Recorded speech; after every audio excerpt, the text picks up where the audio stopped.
Kacau, Ciao Jinchen. Selamat datang kembali di channel YouTube saya. Hari ini kita akan lanjut untuk membahas buku Mental Baja Pantang Menyerah. Ini dia bukunya, Mental Baja Pantang Menyerah, karangan Chin Ning Chu. Hari ini kita akan mulai untuk membahas buku ini. Maksud saya kita akan melanjutkan bahas buku ini dari babnya yang keempat. Sebelumnya kita udah bahas untuk babnya yang ketiga. Oke, bab 4 ini hari ini kita akan berbicara mengenai dharma dan juga takdir.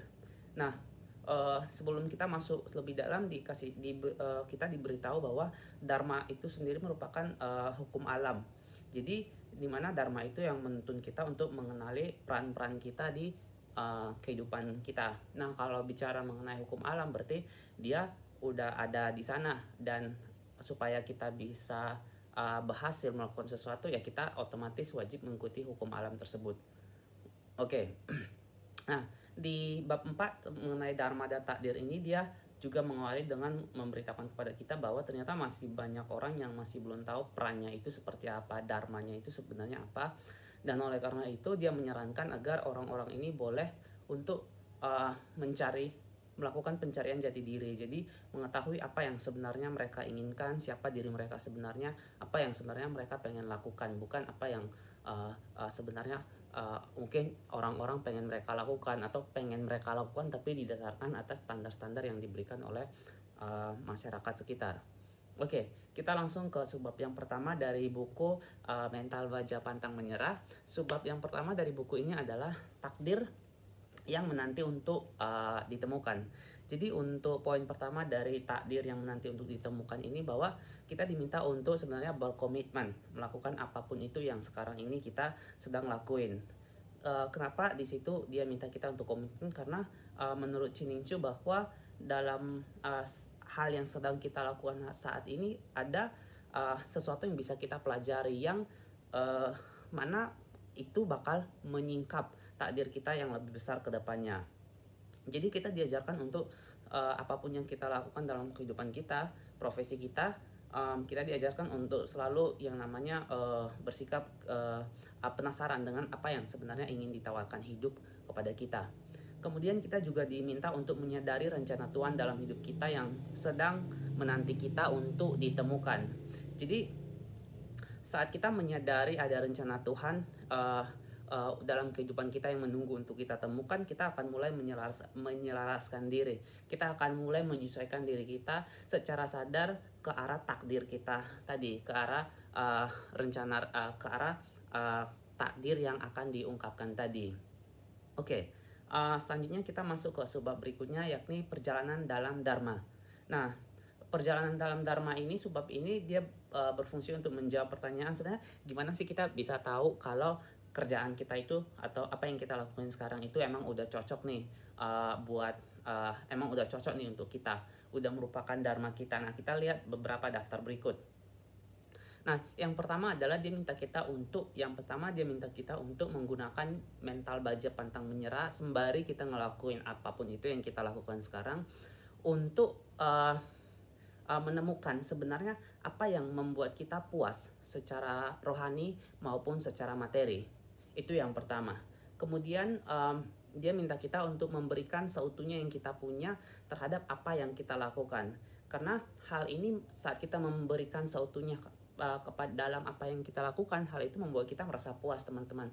Dan pada saat kita merasa puas, maka kita akan menciptakan prestasi-prestasi yang baru. Kita akan menciptakan sesuatu yang baru. Bisa dibayangin kalau misalnya sebagai anak kecil kita dipuji sama orang tua, oh kamu hebat nih, kamu bisa menggambar ini, pasti anak tersebut bakal lebih termotivasi untuk lebih menggambar. Atau kamu hebat bisa ngerapiin tempat tidur kamu, terus dikasih imbalan gitu, pasti berikutnya dia akan semakin termotivasi untuk merapikan tempat tidurnya dan bahkan mengerjakan hal-hal yang lain. Oke, kemudian gimana sih kita bisa tahu bahwa ternyata apa yang kita lakuin itu udah cocok adalah dengan menunaikan kewajiban kita itu dengan setia. Jadi dikatakan bahwa uh, saat kita melakukan kewajiban kita dengan setia, dharma kita dengan setia, dengan penuh komitmen, maka kita akan semakin bergerak semakin cepat menuju sukses. Karena prestasi yang kita lakukan hari ini dengan menunaikan kewajiban kita, dharma kita hari ini, itu akan tadi aku bilang menciptakan prestasi yang baru, dan otomatis dia akan membuka satu kesempatan bagi kita yang lebih besar lagi untuk kedepannya, teman-teman. Oke, kemudian kita lanjut lagi bahwa berikutnya dia bilang bahwa kita untuk nggak boleh yang namanya menjadi jerah, menjadi kapok untuk ngelakuin apa yang kita lakuin sekarang. Karena si Chining Chu bilang bahwa meskipun yang kita lakukan sekarang ini kelihatannya masih belum jelas hasilnya apa, tapi dia mengatakan bahwa segala sesuatu itu nggak ada yang sia-sia, karena pada waktunya kita akan menyadari bahwa oh ternyata penting nih aku belajar ini, penting nih aku belajar ini. Aku dulu pernah magang di suatu marketing consulting company yang dulunya aku mikir bahwa background aku apa, terus kenapa aku harus di situ. Tapi kemudian kemarin waktu aku ada satu business planning yang mau aku kembangin, ternyata banyak sekali pengetahuan yang aku bisa gunain dari magang aku itu di business planning yang aku buat kemarin. Oke. Kemudian bahwa dia juga minta kita untuk gimana kita mengikuti dharma yang sedang dharma kita. Jadi kayak mengerjakan kewajiban-kewajiban kita, karena pada dasarnya hidup itu nggak akan menahan apa yang seharusnya menjadi milik kita. Ingat ya, kita harus melakukan dharma kita, baru kita percaya bahwa sebenarnya hidup itu nggak pernah nahan apapun yang menjadi milik kita. Jangan kita hanya sebatas percaya hidup pasti memberikan apapun yang menjadi milik kita, sementara kewajiban kita ngelupain. Nah itu juga kurang efektif ya buat kita.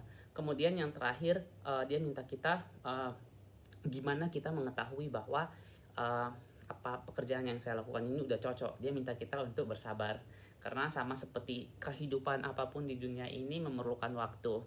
Jadi sabar, beri waktu untuk kehidupan, sabar terhadap diri sendiri, sabar terhadap apa yang sedang kita lakukan. Sabar terhadap diri sendirilah kalau menurut aku intinya. Kemudian subbab berikutnya kita akan bicara mengenai dharma dan sikap dharma dari sikap menyerah dan sikap pasrah. Jadi di sini dikasih tahu bahwa sebenarnya upaya manusia untuk menentukan hasil itu nggak akan ada bandingnya dengan apa yang dilakukan oleh surga. Jadi di sini mau dikasih tahu ke kita bahwa terkadang orang itu udah usaha maksimal banget, udah tekun banget, semua udah dia dekerain, tapi terkadang hasilnya itu belum ada. Jadi di sini kita diminta untuk bersikap menyerah dan pasrah. Dalam artian kita pasrah di sini adalah kita serahin, kita udah ngelakuin semua yang kita bisa, ya udah kita wait and see, kita tunggu dan kita lihat hasilnya seperti apa. Dan kalau mungkin harus kita tinggalkan, ya memang udah harus seperti itu. Oke. Kemudian bahwa di selanjutnya dia mau kasih tahu bahwa selanjutnya kita akan bahas subbab berikutnya, yaitu takdir dan upaya sendiri. Nah, takdir dan upaya sendiri di subbab ini intinya adalah bahwa mungkin aja kita tahu takdir kita, atau mungkin ada orang yang percaya sama ramalan ini dan itu, tapi itu semua nggak akan penting kalau misalnya kita nggak berusaha. Jadi intinya adalah usaha diri sendiri adalah satu-satunya yang kemudian bisa kita andalkan untuk membentuk takdir kita, untuk membentuk hidup kita, untuk memenangkan pertarungan kita dalam dunia ini. Kemudian juga dia kasih tahu sebenarnya bahwa sebenarnya kadang takdir kita seperti di mana kita dilahirkan, kemudian ras dan sebagainya kita, sebenarnya itu semua kita punya, kita terima karena dipersiapkan untuk kita, untuk gimana nantinya kita membantu kita mencapai tujuan hidup kita yang sesungguhnya. Oke. Nah, ini kita masuk ke subbab yang terakhir. Subbab yang terakhir ini berbicara mengenai bahwa Tuhan itu telah berbicara, tapi Anda saja yang tidak mendengar. Jadi di sini ada satu case di mana ada beberapa orang pegawai kantoran, mereka datang mengeluh ke si Chining Chu ini. Mereka bilang bahwa seumur hidup mereka udah arahin sama orang tua untuk mau jadi ini dan itu sampai akhirnya di karir sekarang. Terus mereka bilang seandainya Tuhan kasih tahu mereka harus bekerja di bagian apa, mereka mungkin akan lebih bahagia karena kondisi pada saat itu mereka sangat-sangat nggak menikmati pekerjaan mereka. Tapi di sini Jening Chu mau bilang bahwa sebenarnya masalahnya itu bukan ada di profesi mereka, karena tadi mereka bilang kan kalau seandainya Tuhan ngasih tahu ke saya sebenarnya posisi yang tepat, pekerjaan yang tepat buat saya itu apa. Jadi masalahnya itu bukan di profesinya itu sendiri, tapi masalah buat orang-orang ini, masalah bagi kebanyakan kita adalah bahwa karena kita nggak memahami seutuhnya apa memahami seutuhnya bagian besar, bagian utuh, bagian keseluruhan dari apa yang sedang kita lakukan saat ini. Jadi pada dasarnya Tuhan udah bicara, tapi kita sendiri yang nggak mau mendengarkan, kita sendiri yang membatasi diri kita dengan norma-norma, kita membatasi diri kita dengan aturan-aturan yang diset oleh masyarakat, oleh ekspektasi oleh masyarakat, atau bahkan mimpi-mimpi yang ditaruh di pundak kita oleh orang tua kita atau orang terdekat kita atau yang sebagainya seperti itu. Kemudian yang terakhir adalah dukungan dalam melaksanakan dharma. Nah, dukungan dalam melaksanakan dharma ini di sini dia bahas bahwa sebuah dharma itu akan tercapai dan akan terasa lebih ringan jika jika ada yang memberikan dukungan kepada si pelaku dharma tersebut. Nah, oleh karena itu di kesempatan ini juga 我要谢谢我要感谢我的老师，我的朋友di Life School juga udah boleh berikan saya dukungan untuk melakukan dharma saya, kewajiban saya dalam kehidupan saya selama ini. Terima kasih. Saya tutup video session kali ini, sampai berjumpa di bab-bab selanjutnya. Cayo.